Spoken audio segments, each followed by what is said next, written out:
Welcome back to Buck the Trend I'm podcast. Steph Clutterbuck. I'm Matt. So yeah, welcome back. This is another virtual session. It is, yeah. Just in case you don't get enough of this in your 9 to 5, we're having a virtual meeting to record a podcast. And Steph is recording off 3G, 4G, 5G, whatever it might be nowadays. I don't know. So it might be a bit in and out, but we'll hopefully should be fine. Had a bit of a practice and it seems to be okay. So if not, you can just listen to me ramble on. Yeah, we're optimistic, however, realistic.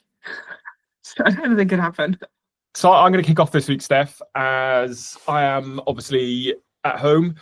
And as you're aware, well, you're kind of aware because I've told you about it, but I ordered a IKEA wardrobe this week, or last week, and it arrived a day or two ago, yesterday, in fact. And it was, I think, it's over 300 kilos worth of stuff, and possibly, I think it's about 50 items in total. So it's probably, I think there was like 40 odd boxes. So it says currently, as it's just me at home, it's a mess downstairs of boxes. So one by one, every time I walk up the stairs, I'll carry one box. And the broader context here is, in general, if we are putting anything together from IKEA, I do it. Yeah, we can't. There's too many. Yeah, can't do it together, but also Matt doesn't read instructions. So the paint by numbers furniture is just an absolute nightmare. And Matt gets super stressed. So I take it upon myself to do IKEA furniture. I love it. I think it's so much fun. It's basically like a game. It's adult Lego. I'm away for 2 weeks. So either Matt does it and it'll take him at least a day and stress levels are going to be through the roof, or he's going to be living with boxes for the next 2 weeks. So hedge your bets. What's it going to be? Is Matt going to try, or is he just going to sack it off and wait? Yeah, and for those watching on YouTube and not listening on Spotify or whatever it is, you'll have seen me going up. It's going to take more than a day, I reckon. So I think it would take me. I think it would take me a day of solid work, because we've got a big cabinet that I did downstairs, and it took me probably about 3 hours. Well, I think this is bigger. It's a long wall of about 3 meters, 2+ meters high, and yeah, it's in, like I say, 50 pieces, or 50, 40-ish boxes, I think it is. So it could, I think I'm going to time it. I'm going to give myself, maybe on the weekend, on Saturday, if I've got time, I'm going to just try and hit it in one go. But it may wait until you're back, Steph. It probably will. He'll probably end up doing the first step and being like, no, I'm too stressed, can't do it. Yeah, the stairs is the biggest, 300 odd kilos. I mean, it's only one flight of stairs, but round corners and whatnot. And I think I'm up to box 11 at the moment from today. So it's quite a few trips up and downstairs. I mean, 3 have been for coffee. I'll carry a coffee in one hand and try and get one of the boxes under my arms or something. So I've got the light, short ones out the way. It's the big, long sections, which are, I don't know, 2.5 meters long, which are going to be a bit more tricky. So, yeah, watch this space. Maybe you need to rope my parents into coming over to help carry those up the stairs, because either you're going to fall or you're going to put one of them through a wall. We'll get them up. Get them up's the easy part. It's putting it together. Like Steph says, I'm very much don't wing it. Don't get the instructions out. Just look at the packet. What does it look like? Okay, it should look like that, and end up putting a door on upside down or something, and then just leaving it, because if it functions and it works, right? Oh no! Not that stresses Steph out at all. So so much. So that's been my last couple of days of trying to figure out how I'm going to go about that one. Yeah. I'm actually really sad I'm not here for that, because like I said, I love putting together furniture, but I am in Lanzarote instead. So I flew out last Friday, which is so fun, and got rained on Saturday. It was quite possibly the wettest cycle I have ever in my whole entire life, and that includes Chattanooga when we were riding in a hurricane or the outskirts of a hurricane. The wettest cycle I have ever done. And the weather forecast was like light and brief showers between 9 and 10 or 8 and 9 or something. So I was like, okay, fine. I'll head out at 9 and I'll miss it. I did not miss it. And the showers were not light nor brief. And I think I got 20 minutes in and the rain started. And usually in Lanzarote, the rain clouds like go through quite quickly because it's windy, so things get blown through. It did not.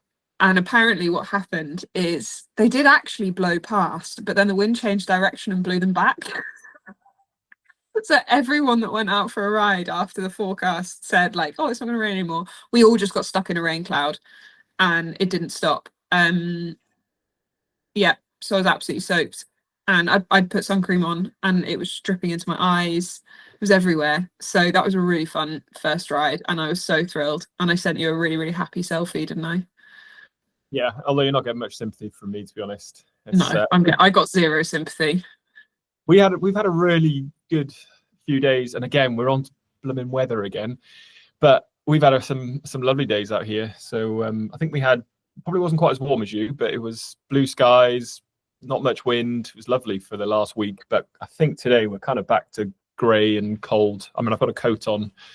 So yeah, we're back to normal. Yeah, we're not quite spring yet. It's been a pretty big start to camp though. Some Friday.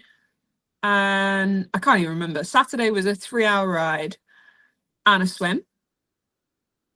I think it was like a 4 and a bit K swim. Sunday was, I did gym at some point as well. Did I gym on Saturday? Maybe I did. Yeah, I think it was bike, swim, gym. Sunday was a 20 run and then a 2-hour ride. Also got rained on that one, but only at the end, so it was okay. Monday, 3-hour ride, 6K swim. Big 6K swim. 6K was not on the program, but I found some friends and they were doing 6K and I was like, well, I can't get out early, so I'm just going to carry on with them. And it was so fun. Swimming with friends is just like, it's just so much better. It's free swimming, right? Yeah, basically. So shout out to Josh Lewis for leading the lane and I was just tucked in nicely behind him. I gave him a toe. And then an evening run, 10K evening run, which is just like dangerous for me, but it was so fine. So it was all good. And then yesterday I had 4-hour ride, swim and gym. So I think in the last 2 days alone, it's been 11.5 hours of training, which is large. Yeah. And we were going to record this yesterday, but I finished dinner and I was like, man, I'm going to bed. I don't think I'm functioning enough to record a podcast. You pulled that card. I did, and I don't pull it often, but I had to yesterday because I barely knew my own name. So yeah. I've heard a message from Steph about 8 p.m. She's already in bed. So yeah, it was actually great because I went down for dinner at 6:30 because that's when the buffet opens. So obviously get there for opening. And my coach Tim's out here at the moment with like his training camp. He runs every year as well. He sent me a message at 7:05 and was like, oh, we're just going down for dinner if you want to join us. And I was like, I'm almost finished dessert and I'm going to bed. In and out before anyone else comes for dinner. So yeah. Sure, training camp's going well then. Yeah, exactly. But today's a lighter day, so I did a run this morning. And then I did like admin. So obviously with all the training, I've had loads of washing to do. So I went and did some washing, had a coffee, and now we're back recording the podcast in daylight. We never do this in the middle of the day, which is so fun. And swim later, and then that's it. Easy day. Nice. But I was about as easy as my day, but I don't know if it is. I don't know what I'm going to do. A run? Well, you're racing this weekend. Yes. Surprise, surprise. Well, it's news to you as well, Steph. So it is news to me. I found out about an hour ago.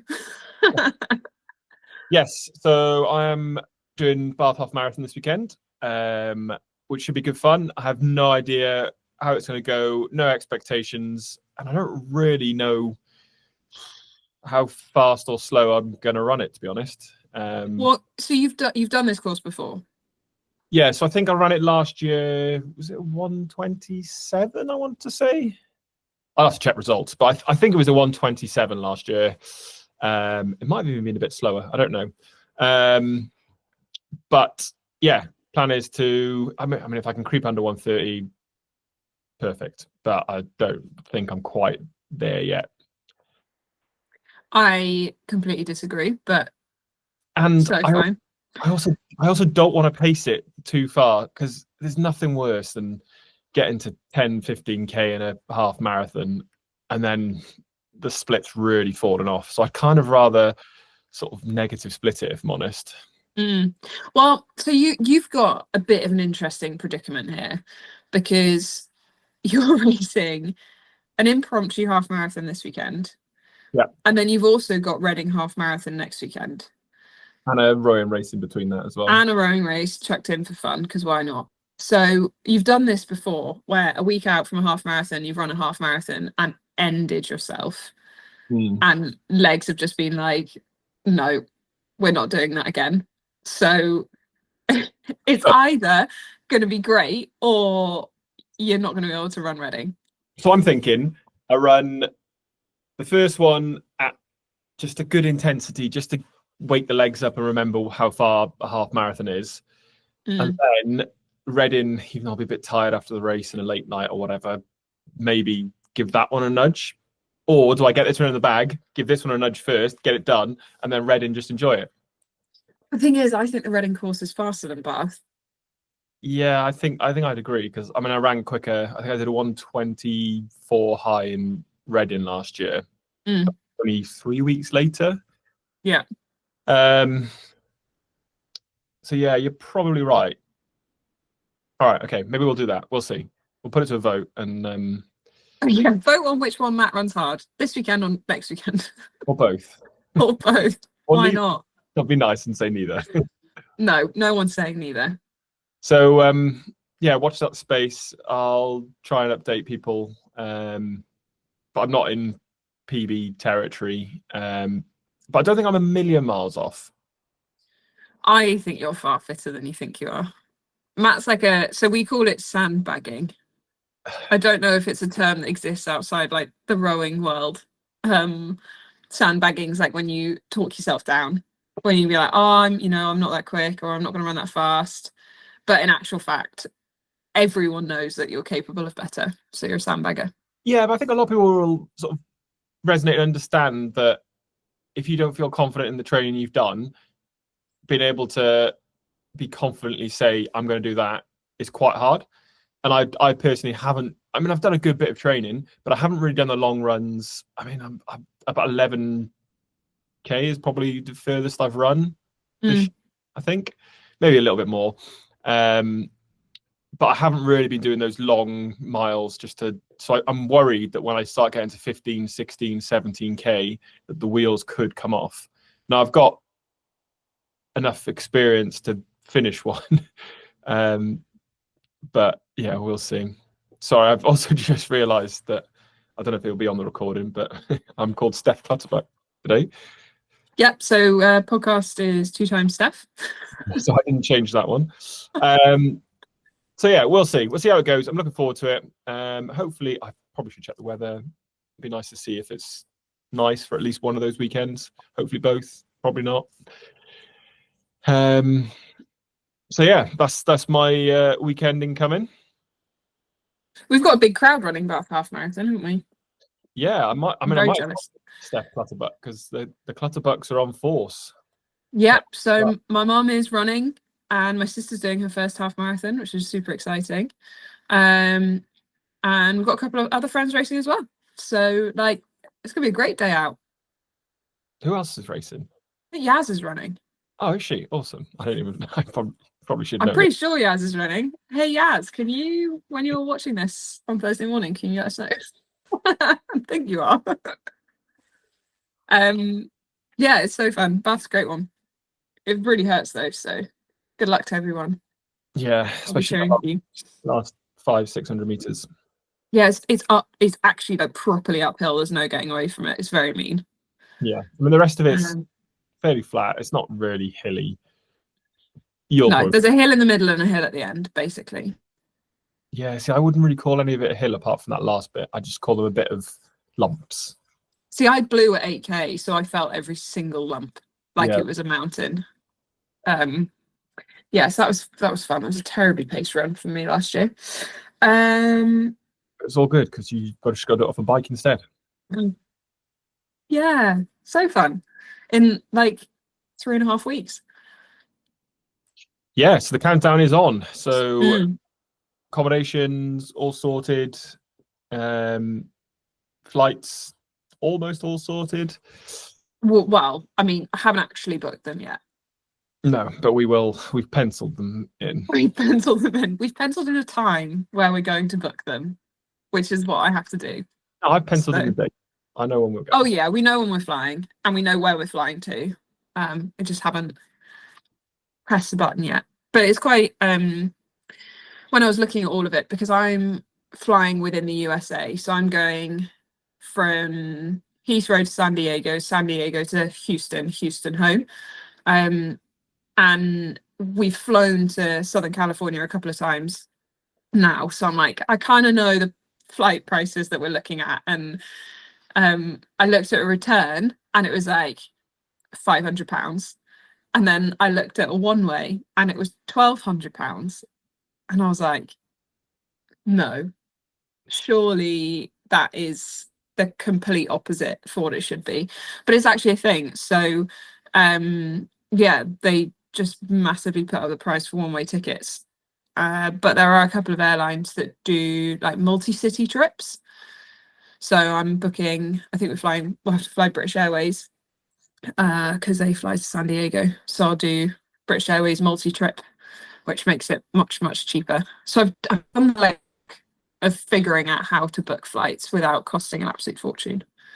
So top tips from Steph's travel agents is, yeah, if you're looking to stay within the US, don't get a single, get a multi-trip. Yeah, find the airlines that do multi-trips and book them all at once.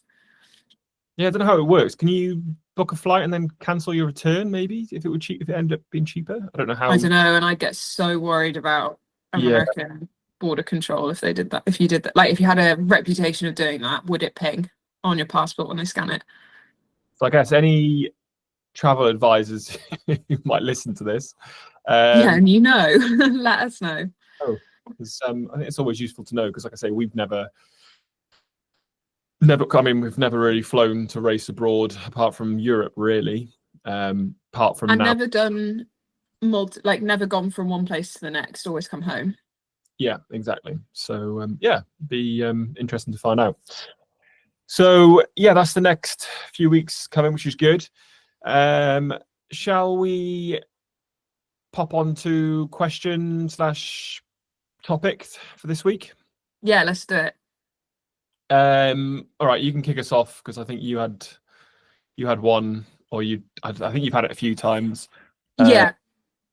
So I am asked repeatedly about swimming technique and just generally swimming. So for those that don't know, I literally grew up in a pool. So parents took me to my first swimming lesson when I was 4 or something like that, maybe even younger. And I started racing. So I joined my first club at 7 and did like club championships from 8 onwards. My first counties at 9. So swimming was like a huge part of my childhood and also my development as like a human being, both mentally but physically as well, hence the shoulders. And so I don't think much about swimming technique anymore, which is a big challenge when someone asks me about it, because I haven't had to think about it for, well, probably at least 10 years. Because by 15, you've picked up all your bad habits and changing them's quite hard. And one of the most common things that I'm asked about is, do I swim with a 2 beat, a 4 beat, or a 6 beat kick? And that is essentially the rate of kick. So for each arm stroke, do you kick twice? Do you kick 4 times? Do you kick 6 times? And I think by stroke, it's like 2 arm cycle, like left arm, right arm is an arm cycle, and you kick 2, 4, or 6 times within that. So I think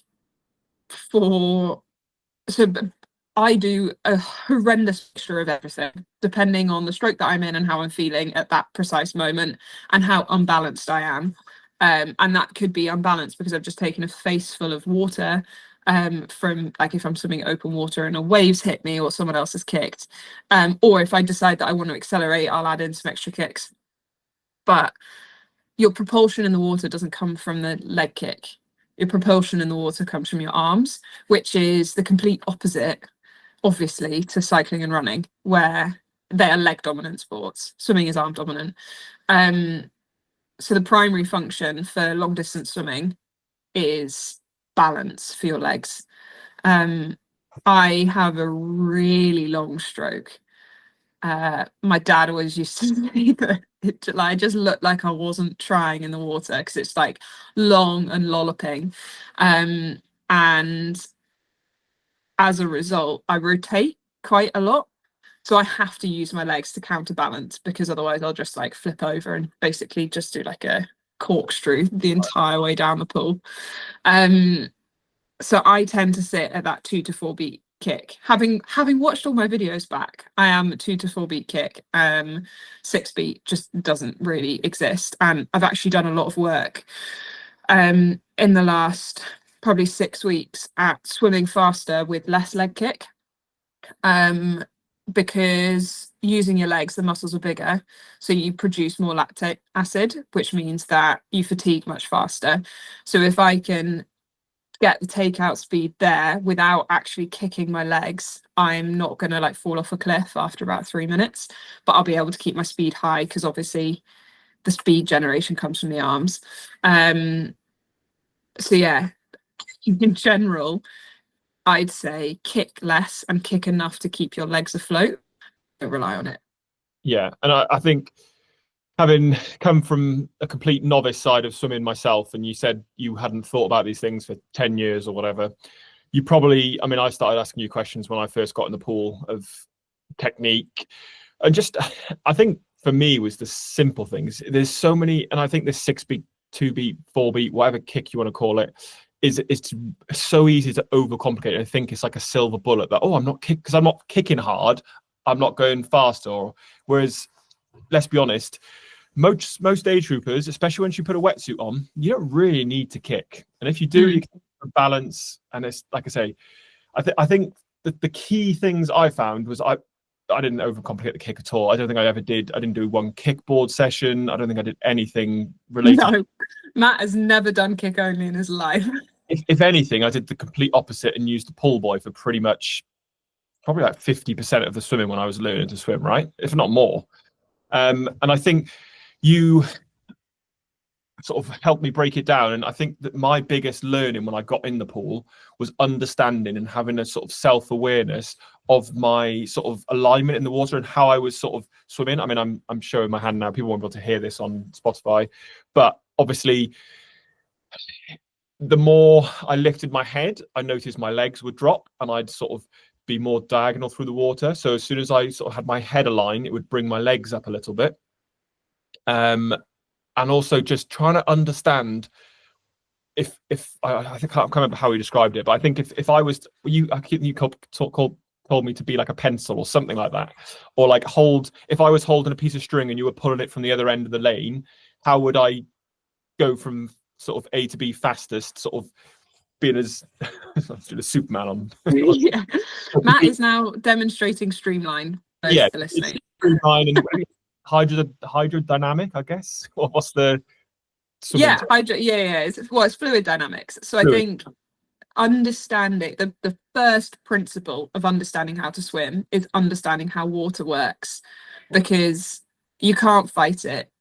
Water is obviously, it's not a solid substance, but it's also not like air where you can just like move yourself through it. You have to grip it and hold it and then move through. And the quickest way to go through it is flat and like in a straight line.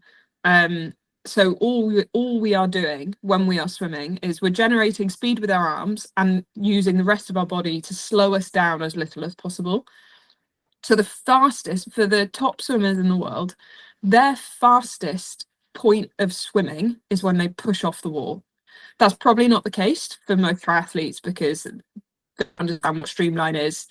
But it's when for those that are swimming by, that is their profession and they're at the Olympics or World Championships or nationals or regionals, etc. When they dive in before they take a butterfly kick, or when they push off the wall before they take a butterfly kick, is the fastest and the most efficient that they're going to be. And from that point onwards, they are just trying to slow themselves down as little as possible. So it's efficient use of force. And that's exactly what you have to think about. Like, you want to have as little up and down movement in the water as possible, but you want to rotate so that you can reach and grab more water, and you want to make sure that your head and your bum and your feet are all aligned so that it's similar to cycling aerodynamics, right? So that the point, if you were staring at yourself down the lane, the hole that you're swimming through is as small as possible. Whereas if your feet are really low and your head's high, or vice versa, your head's really low and your feet's high, that hole is much bigger. Yeah, and I think it's a case when I learned it. I mean, it's the same when you taught me how to tumble turn. It's sort of breaking it down into those sort of easy steps. I think we did it into sort of 3, 4, 5 step. And it's the same with swimming. It's just understand the basics first and what makes a good swimmer first, and then nailing those before you've even thought about, am I doing a 6-beat kick? Am I doing a 4-beat kick? Am I doing a 2-beat kick? Because ultimately, like we've said, the front end and what you're doing with your arms, hand, body is more, it's where you're going to get propulsion rather than what you're actually doing with your feet. Unless you're a 50-meter sprinter, you're probably not adding much with your kick, right? Yeah, exactly. And certainly if you're doing Ironmans, you want your kick to stabilize so that you can breathe effectively and catch as much water as possible. And there might be some complete novices learning how to swim listening to this, and it's speaking from experience, and even just things of how to sort of swim with your hands. Do you swim with them open? Do you swim with them closed? Where does your thumb go? Because that was quite a big one, because my thumb, when I first was swimming, obviously my fingers were fairly close together, if not closed, but I didn't really know what to do with my thumbs, and I was kind of just wiggling them around. They were sort of just sat out here doing nothing, whereas obviously you kind of want them, I mean, you might tell me I'm wrong, but you kind of want them more tucked in, and like I say, they want to get hold of something. So if they're out here, they're not getting hold of anything, right? Yeah, so hand position's fascinating because all of the force generation comes from your hand. So that is your paddle, or it is literally the paddle in which you're catching water. However, it extends up to your up to your shoulder. I'm pointing at my shoulder instead, elbow. So if you watch top swimmers in the water, the hand goes in and then they break the elbow, but the elbow stays super high.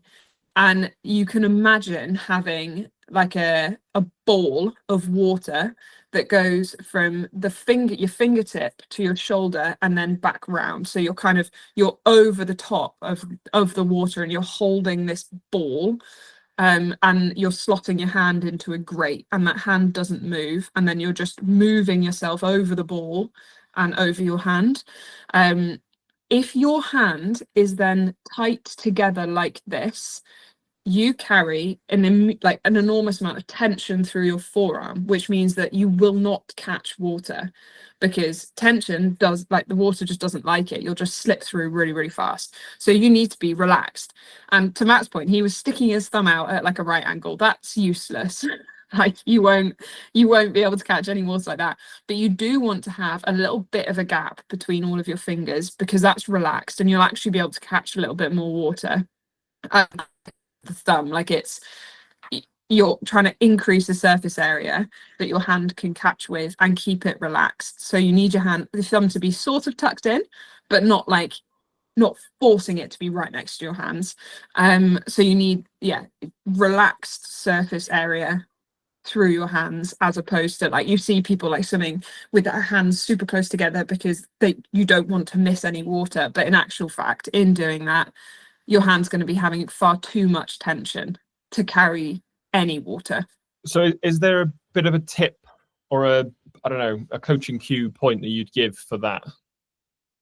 I think the best way to explore it is on land, just like put your hands down flat on the table, relaxed, and that's probably where you want your hands to be in the water, because that is like natural position for them. So you don't want to force them to be splayed, and you don't want to keep them really, really tight. You just want hands to be together. And then when you get into the water, there is a exercise called sculling, which is it's a nightmare. I hate it. I've always hated it. But you can replicate that feeling without doing the full drill. So if you've got like a shallow end at the pool you're at, stand up, and with that super relaxed hand position, duck under the water so that your shoulders are covered, and just kind of move your hands from side to side out in front of you, just like, I mean, you've got to be watching on YouTube to see this. And if you're listening, make sure you go on YouTube, not our YouTube necessarily, although please listen and watch our YouTube and tell us we're amazing. But search for sculling videos, but move your hands side to side and feel what that feels like. Then put your hands out super wide and do the same, and then super narrow and do the same, and feel how different the water feels with each of those 3 hand positions, because we talk a lot about water feel, and you can feel it, and it does feel different, and it will respond differently. It will feel heavier with relaxed hands, and that's what we want, because the heaviness means that you're catching and holding more water.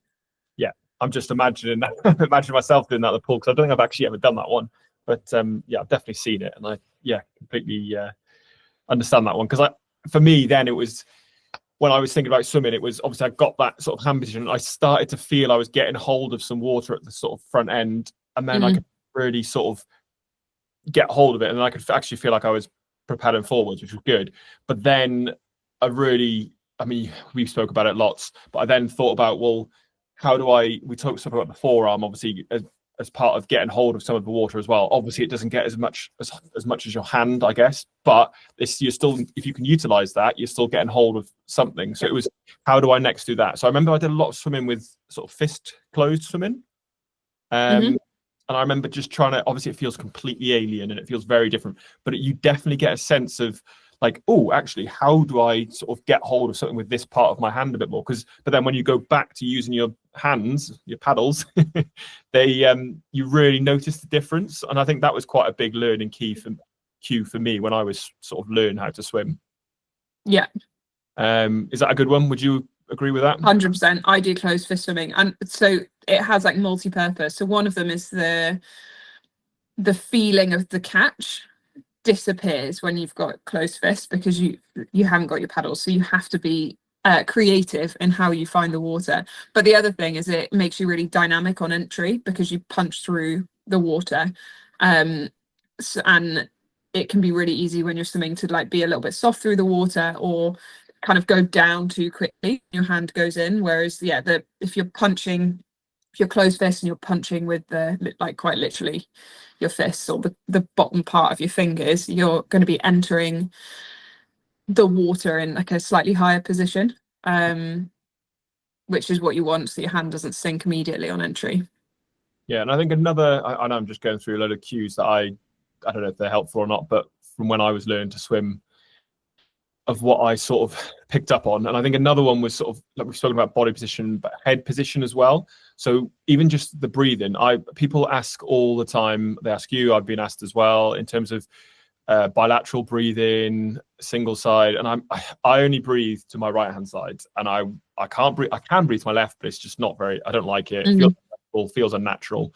Like, you don't need to bilateral breathe, especially we're not racing a 1500 meter in the pool, the Olympics. You're doing an Ironman swim, you can swim just to one side. And I think the understanding of because obviously when I was first swimming, I'd lift my head up like this, so I'd lift my head out of the water to sight to breathe. Obviously it's not very not the best way to swim, so you soon sort of pick up ways of getting that faster. So I then remembered trying to sort of rotate my head, or as I sort of took my stroke, I'd rotate through this with my body movement, I guess. Is that the way of explaining it? Yeah. Sorry, So there's you want to carry on? Yeah, I'll quickly carry on, and then you can dissect. And then it was a case of, like I say, then breathing from my one side, but then I was bringing my whole face out of the water and my mouth and everything. And then I started to, I mean, we had a look at it and we broke it down a little bit, and just trying to sort of get that sort of half the face out of the water. So I've got half my goggle just out, and I've just got enough air to breathe out. So you're a lot more sort of streamlined from the water. And I think that really helped, not because my legs, I used to sink my legs quite a lot. So with my head being in a much better position, I found my whole body just stayed a lot more flat through the water. And go on, you can dissect it and give me a bit more actual swimming tech info. Yes, I think there's 3 really good points there. The first one being, it's gone. I can't remember it. It's literally just disappeared out of my brain. But I was thinking head out the water. Yeah, you were, but the first one was so good, and I can't remember what it was. But it's really sad.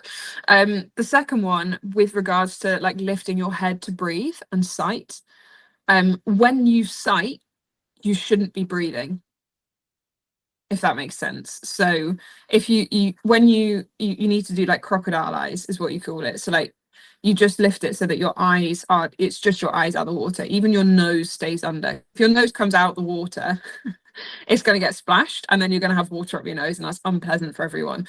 So when you're swimming in a pool, you can use it to practice. Like just lift your forehead up so that your eyes pop out, so that you can see forwards, but you're not trying to breathe. Because as soon as you lift your neck, basically, you'll be arching your back, which will just sink your hips because there's nothing for them to press against.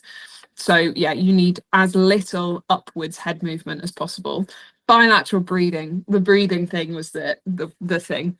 Yeah. So as children, we are taught to breathe every 3, because at that point in our lives, it is very unlikely that we have created stiffness through our body and tension that prevents us from breathing both sides. So if you are a child swimmer growing up, you are taught to breathe both sides, and typically every 3, so that you develop equally on each side. As you get older, people will then have a preference. So just like you're right or left-handed, you have a preference to the side that you breathe. I used to breathe every 3, like without question. I kind of breathe both sides. When I came back to the sport, because of the years that my body had experienced, I'm really tight to my left-hand side. So breathing to my right is far more comfortable. So I now breathe every 4 or every 2, depending on the effort that I'm putting out and what my body needs.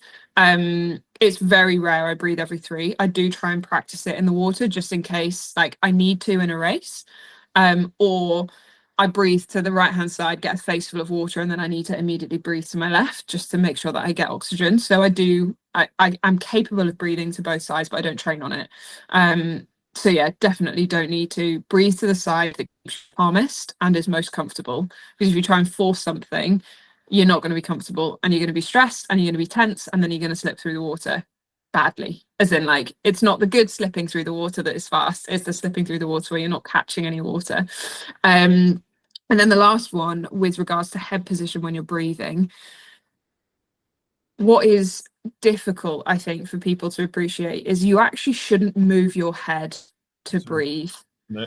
Yeah, so when your leading hand enters the water and you stretch out in front of you, it forces a rotation, and keeping your chin in line with the center of your body, you should just be able to turn your head so that you get like half out. Can you still hear me, by the way? I think my microphone's just died. Okay, you can, fine. So that your mouth is like half covered and one eye is out the water, and then you breathe in, and then as you rotate back, you kind of move your head back in line as well. And then once your head is in the water, like a chicken. So I'm sure everyone's seen that really fun advert where the chicken's head stays still and then they move the body around. When you're then swimming, your head stays super still and you're rotating around it. And then when you need to breathe, you let your head turn with your body once again. And just building on that with regards to the breathing, which also then helps with hip position. when you take a breath, you hold it. So you breathe in and you inflate your lungs and you hold it until probably half a second before your next breath. And then you do a really big exhale and then you breathe in again. So you don't breathe in and immediately exhale when you come into the water. You breathe in and then you hold it. And that means you've then got this huge air pocket inside of you that like works like the middle of a seesaw. So if you push your head down, your bum will come up, and like push your head up, your bum will go down. But that balance point means that you will sit higher in the water if you're able to hold it. So though you need to be like a little surfboard, but you've got this air pocket that you then exhale, really like a push out to then breathe back in again, but you don't exhale immediately after breathing in. Yeah, and that's another question which just led me on to breathing, is obviously exhaling whilst under the water. Yes. Because a lot of people who are new to swimming will try and breathe out and breathe in at the same time whilst they're out of the water, whereas you want to breathe out within the water and then take your breath out, right? Yeah, so you blow bubbles. Yeah. You want to blow bubbles with your head in the water, and you can do it over, like some people trickle breathe out, so they'll kind of, and if I'm doing breath holding work, I will typically do that. Like I'll hold it in my lungs for as long as I can and then really slowly let the air out. But if I'm generally swimming, I'll kind of do a much quicker exhale, but blow as many bubbles as I can. And if you don't know what we're on about, you can definitely practice this. You can hold the wall, put your head under, and just practice that breathe out, breathe in with your head in the water, right? And then the stroke. Certainly can. Or just in the bath, blow some bubbles like a child. I'm not sure if the bath's big enough for me to do that. No, probably not. Any other pointers or tips? Basically, yeah, as soon as you go into the open water, the leg kick, especially when you've got a wetsuit, it should align you a lot better. And I did, like I said, I did a lot of swimming with a pull buoy, sat between my legs to obviously bring my legs and hips up to better sort of angle, just so I could get a feeling within my core and with my body of where I should sort of be sat. So then when I take that out, it would then hopefully my body, I'd be able to be like, oh yeah, that sort of feels wrong, or that feels right. What am I doing? How do I change it? And it's just little changes I'd make. But then once you get the wetsuit on, it essentially does a lot of that for you, especially as a beginner, novice, inexperienced swimmer, even to a fairly experienced Ironman swimmer. I mean, I've swum under 60 minutes now for Ironman multiple times, and it's all right. It's not the fastest. It's not sub 50 or anything spectacular, but it's definitely towards the sort of fronter end of Ironman age group swimming. So yeah, the wetsuit, especially if you've got a good fit and it's a good, obviously you don't want it too baggy, you don't want it too tight, but you want kind of that in between sort of comfort. And there's plenty of wetsuits. There's a range of wetsuits out there that you can try, borrow off friends and whatnot. But I think, yeah, getting the right fit is a perfect one, because like, it will sit you in the water a lot better. And would you agree with that? I do, but this is not an excuse to use a pull buoy all the time.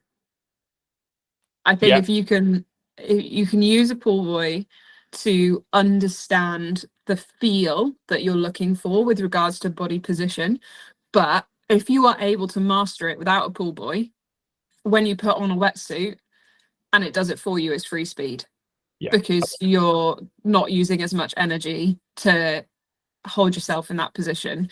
Whereas if you're fully reliant on a pull buoy, there is no difference when you put a wetsuit on. So use a pull buoy to understand. And also for those that don't have issues with their body position, a pull buoy is a really useful tool to build arm strength, because you take away your legs and you take away the balance that they provide. So it does challenge your core a lot more. So it's a useful tool. I use a pull buoy pretty much every session for various parts of it, but don't become reliant on it. If you're learning to swim, try and learn without a pull buoy and use a pull buoy to give you a mental model of what we're looking for. Yeah, to like supplement the changes, really. So yeah. Another one I missed out was sort of relaxation. I know we've sort of addressed it with obviously the tightness of your hands and that going into your wrists, but I think the relaxation I notice, especially when I've done Ironman swims, like I say, they're 3.8k, they're fairly long swim, so you want to take out, and the way you run into the water, you got all this excitement, adrenaline, and you're you're well fueled. So you go out and you jump in that water and you feel like you've got so much energy. So it's so easy to really just sort of turn over so quickly. Like I say, I'm breathing every 2. I'm not quite relaxed, but as soon as you can get into your rhythm, the better, I find. Because like I say, I get into the sort of middle of an Ironman swim and I've just caught up with my breath, and I'm really sort of, I'll throw in a few 4 strokes before I breathe, just to try and get that relaxation of just sort of slowing it down a little bit, but I'm still just gliding.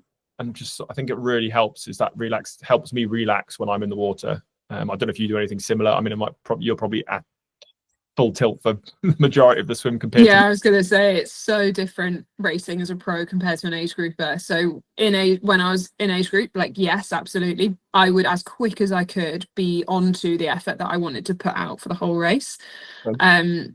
Whereas now it's almost like you go out for as hard as you can, for as long as you can before you settle, because being a swimmer, I don't want people on my feet if they're not going to be there.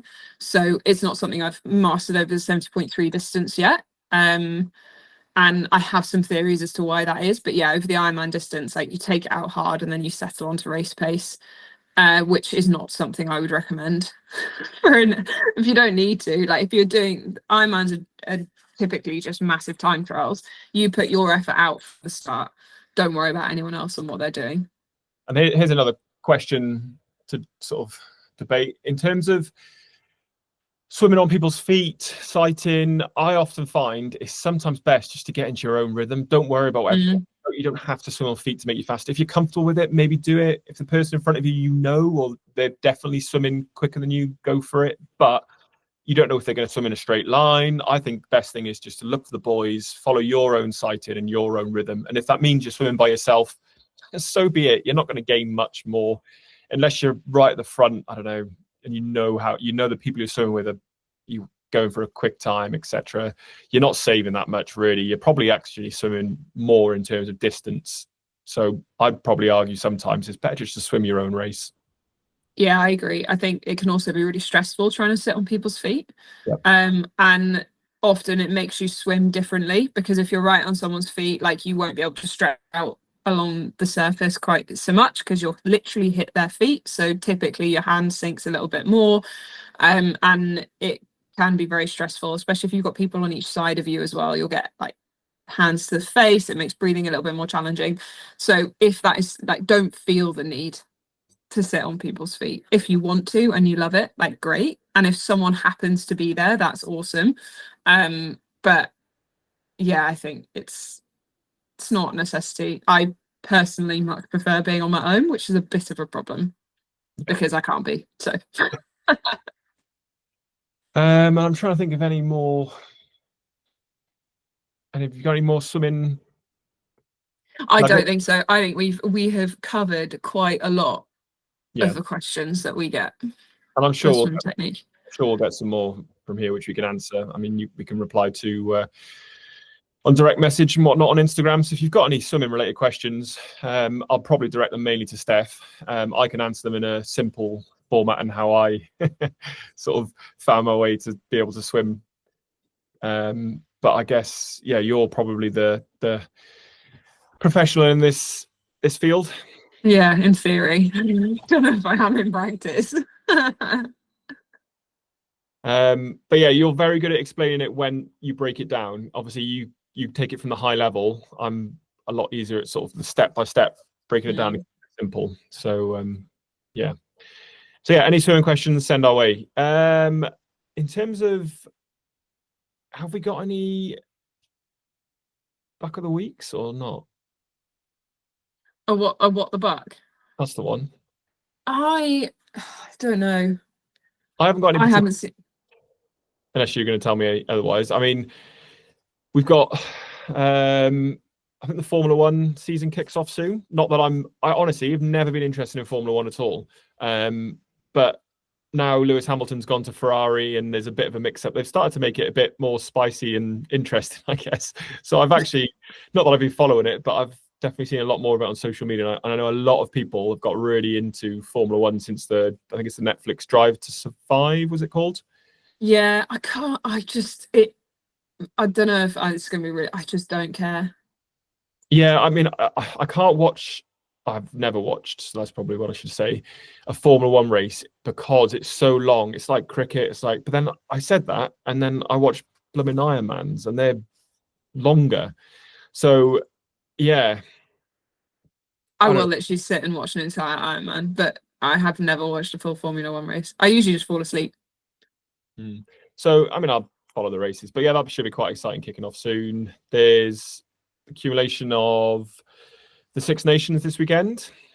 So Wales are playing England at home, and it could. Oh dear. Yeah, we'll see. But apart from that, I haven't got any standout performances this week. Maybe I'll have it next weekend for my bath. Matt can do it for bath half or putting together the IKEA furniture. Yes, but I can't give it to myself your challenge before I've even done it. No, you have to do it first. But if you successfully put it together, we'll give you the what the buck of the week. Another fairly sporting. You probably won't have seen it because it's football related. But Manchester United have revealed the plans for their new football stadium. And it looks quite cool, actually. 100,000 seater stadium, but it actually looks a bit like a circus. I'll send it to you later, Steph, and you can judge it. If you haven't seen it yourself, have a look. It looks quite cool and radical, but I don't really know if it's the case of this is our architect's design and it will end up being like any other stadium. It won't look anything. Normal stadium. We hate innovation. They'll create this big fancy thing and then value engineer it down to a point where it's literally just a stadium which looks like any other stadium, really. But that's about as excitement as sport and news I've got this week. What have we got? Wednesday the 1st. So we've got Geelong 70.3 coming up soon. Yeah, 23rd of March. A week later is Ironman South Africa. Yeah, to start. And then out, not for South Africa yet, is it? No, it should be out. No, I think it'll be out today or tomorrow. Yeah, hopefully this week. Yeah, I hope so because I want to see it. And build the excitement of the Pro Series because that will start as soon as we've done Geelong and we've done the first Ironman. Is you'll start getting an idea of who's taking it seriously and who fancies a go, really. Yeah, it's getting really exciting. I think it's just speaking to people here over breakfast and dinner and stuff, like the Pro Series is just exciting. Yeah. And it's always a difficult one because South Africa, Geelong, they're both early season. For the Geelong, it's a bit different because I guess it's their sort of summer. They've trained through the summer, the Australians and New Zealanders and everyone else over sort of that side of the world. But once you start to get sort of South Africa, you'll get a lot of Europeans will probably fly over there, I'd imagine. And then that will be really interesting to see who's put in a lot of hours on the turbo, probably in the rain. But yeah, should be some exciting viewing. I'm looking forward to following both of those. Yeah, me too. Can't wait. And I'll be home by South Africa, so we'll probably, and it's the same time zone as us, so no doubt just sit and watch the whole race. Yeah, and they'll be live streamed, as well as your two races, which will also be on a good time zone for the UK, I think. Yes, yeah, they should be. So the only Oceanside will be afternoon UK time or 11 o'clock UK time in the morning, and then Texas it might finish a bit late, but it should all be like pre-bedtime. Perfect. Well, which is I'll exciting. see you there. Yeah, no, you're going to be there. You will be in the US with me. I think we're gonna to wrap up for this week. Yeah, because I want to go get some lunch. Same time next week. Same time next week. We'll see you there. We have also moved it forward to 7 a.m. release time on a Thursday morning, just to help. We've had a few people ask if they can move it forward for their commute. So we're now 7 a.m. on a Thursday morning. So yeah, feel free to download. And yeah, hope you're enjoying it. And if there's anything else that you'd like to hear, anyone specific you'd like us to try and get onto the podcast, let us know. And thanks again for listening. So we'll see you next week. See you next week. Bye. Bye.